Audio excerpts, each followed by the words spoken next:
Namaste friends, welcome back to one another video of FastAPI, and in this video we will learn about error handling.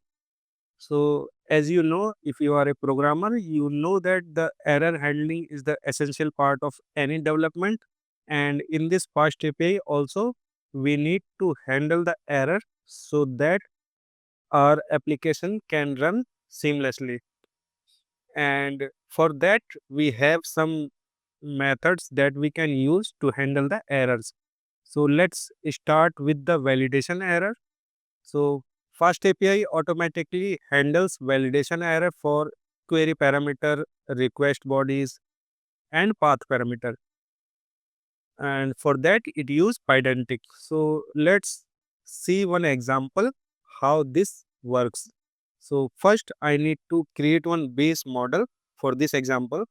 So here I have imported base model from the Pydantic, and here I will just create one class for the model. So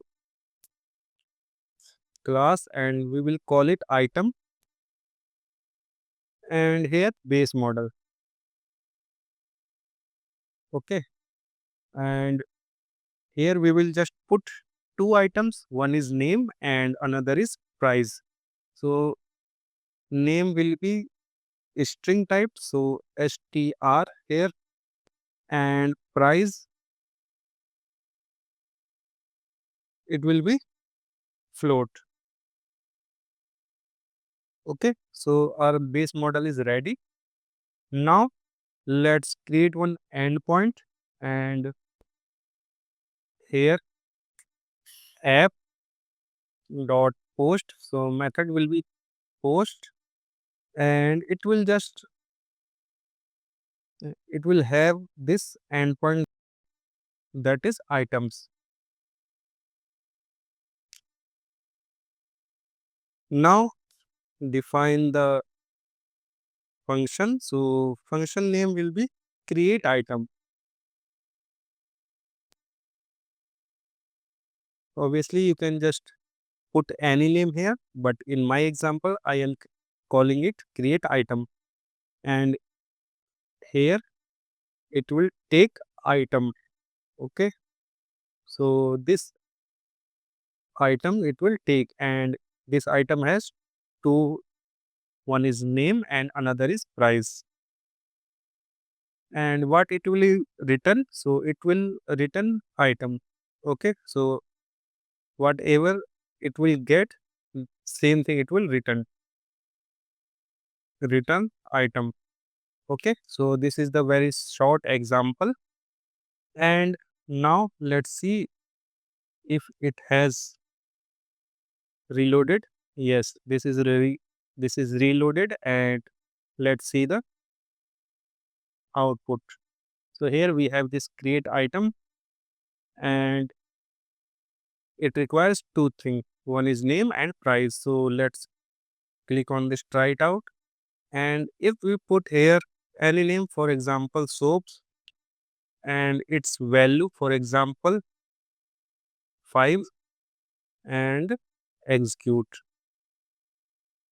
Let me zoom in out here. Okay, so soap and 5, and you can see the result is soap and 5. But what, instead of this digital, if we put text,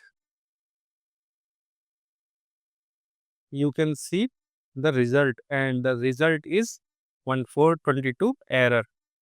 Okay, and here you can see the message input should be a valid number, unable to parse string as a number.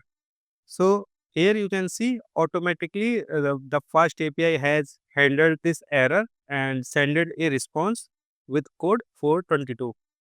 Okay, so this was the example how automatically fast API handles the error. Now next thing about HTTP exceptions. So we can also raise the HTTP exception, and for that here just create one another endpoint,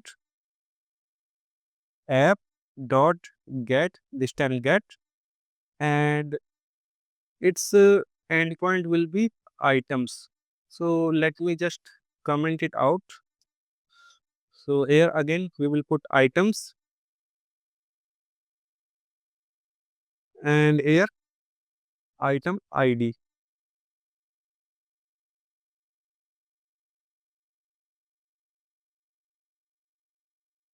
And def read item,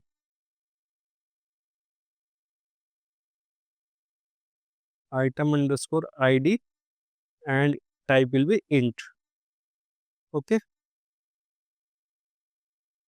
And now we will just put one condition. So if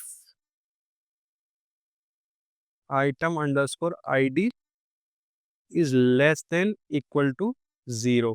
Okay. So if it is less than or equal to 0, we will raise one HTTP exception. Otherwise, we will just return the ID.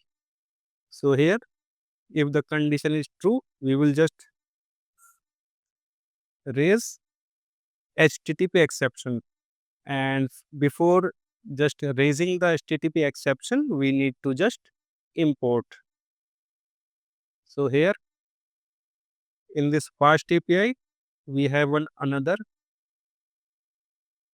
item, that is HTTP exception. Okay, so first we will just import this, and after that we can use here. So HTTP exception, and here you can just put the status code and one detail also. Okay, so here you can see the detail and status code. So first we will just put the status code. So status code equal to 400. Okay, and detail, anything we can put here. So item ID must be greater than 0. Okay, so item ID must be greater than 0. And after the if condition, if this fails, we will just return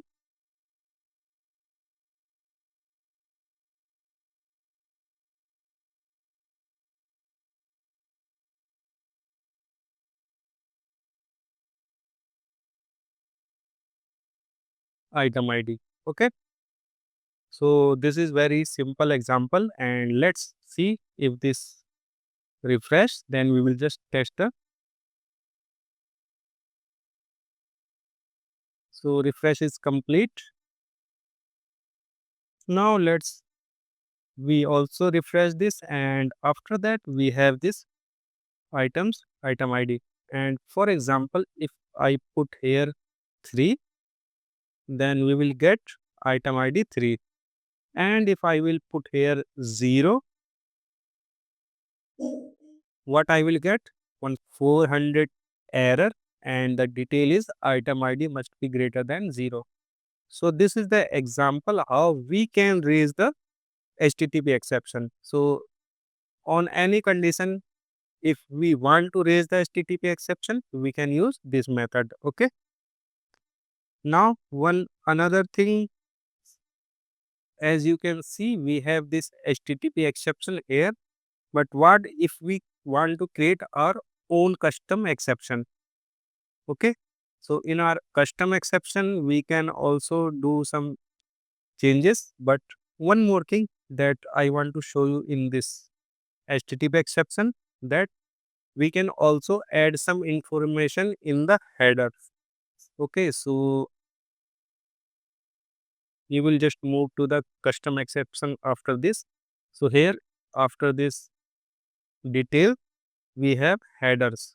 So headers, and here we can just put the extra information in the header, and for that this curly braces and X error. So this is totally up to you what you want to put here, but this is a general practice that we can put custom item starting from X in the header. Okay, so that's why I have put it X here and here error. Okay, and here anything you can put. So for example, there was a problem. So again, if this finish, refresh this, try it out, and if we put 4, again we will get the positive response, that is item ID 4. And if we put -4, anything below the 0 or equal to 0, we will get the 400 code here, detail here, and one extra information in this header. Okay, so this is the response header, and here X error, and the message is there was a problem. So here you can see, so these are the predefined items in the header, and any extra we are putting, so we will use this X hyphen in the starting. So it will just differentiate from the predefined and the user defined.